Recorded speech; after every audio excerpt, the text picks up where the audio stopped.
تو دوستو welcome back, ایک بار پھر سے خوش آمدید ہے آپ تمام لوگوں کا ہمارے اس یوٹیوب چینل کے اندر۔ آئے دوستو، اس ویڈیو کے اندر ہم لوگ ایک زبردست ڈاٹا کے بارے میں انالیسس کرنے والے ہیں، اور اسی لیے میں آپ سے ریکویسٹ کروں گا کہ اس ویڈیو کو ضرور شیئر کریں، زیادہ سے زیادہ لوگوں میں شیئر کریں، اسپیشلی ان لوگوں تک پہنچانے کی کوشش کریں جو یہ سمجھتے ہیں کہ AIMIM کی پارٹی جو بہار کے اندر آئی ہے وہ ووٹوں کا بٹوارے کے لیے آئی ہے، یا پھر کسی اور چیز ان کا پرپس ہے، مقصد ہے، اس لیے وہ بہار کے اندر آئی ہے۔ یہ زبردست یا پھر ان لوگوں کو ضرور شیئر کریں جو مہا گٹھ بندھن کے جادو میں جو ہے ایک طرح کے گھرے ہوئے ہیں اور ان سے باہر نکلنا ہی نہیں چاہتے، ان کو ضرور شیئر کریں اس ویڈیو کو۔ پہلے ایک ڈاٹا تھوڑا سا دیکھ لیتے ہیں مہا گٹھ بندھن کے بارے میں۔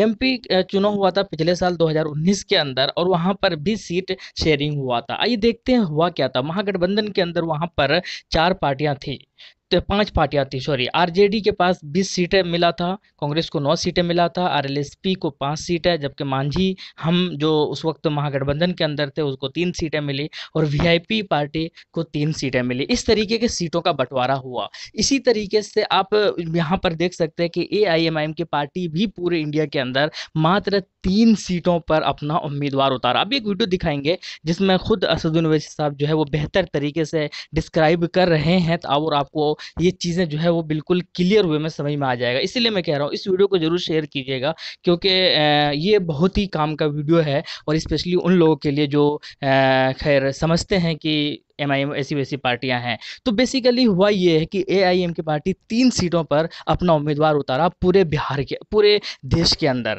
اور ایک حیدرآباد سے تھا، ایک اورنگ آباد سے تھا، اور اس کے بعد ایک بہار سے اختر علی ایمان صاحب۔ یہ 3 امیدوار اترے تھے MIM کی طرف سے 2019 کے اندر لوک سبھا چناؤ میں، جبکہ RJD 20 سیٹوں پر چناؤ لڑا، لیکن ان کو ایک بھی سیٹوں پر جیت نہیں ہوئی، جبکہ AIM کی پارٹی 3 سیٹیں اپنا امیدوار اتارا تھا، اور جس میں 2 سیٹوں پر جیت حاصل ہوئی۔ اب آپ دیکھیے اسدالدین اویسی صاحب خود کیا کہہ رہے ہیں، اور اس کے بعد خود آپ کمنٹ سیکشن میں ضرور بتائیے گا کہ کیا ہونا چاہیے۔ میں یہ ویڈیو اس لیے بنا رہا ہوں کیونکہ بہت لوگ یہ سمجھتے ہیں کہ مہا گٹھ بندھن کے سامنے AIM کھڑا ہونا ہی نہیں چاہیے۔ آئیے دیکھتے ہیں، کیونکہ مہا گٹھ بندھن میں MIM خود بھی کئی بار کہہ چکے ہیں کہ ہم اس میں شامل ہونا چاہتے ہیں۔ آئیے دیکھ لیتے ہیں پہلے اسدالدین اویسی صاحب کا یہ اسپیچ۔ 2019 کے پارلیمنٹ کے الیکشن میں حیدرآباد سے میں امیدوار، اورنگ آباد سے امتیاز جلیل ہمارے امیدوار، اور پڑوسی ریاست بہار سے محترم برادرم اختر علی ایمان مجلس اتحاد المسلمین کے امیدوار۔ میرے عزیز دوستوں اور بزرگوں، بیٹھ جائیے بھائی، بیٹھ جائیے پلیز، بیٹھ جائیے، بیٹھ جائیے۔ الیکشن ہوا، حیدرآباد کی عوام نے الحمدللہ BJP کو ہرایا وہاں پہ، اور مجھے کامیاب کیا، مجلس کو کامیاب کیا۔ اورنگ آباد سے امتیاز جلیل کامیاب ہوئے۔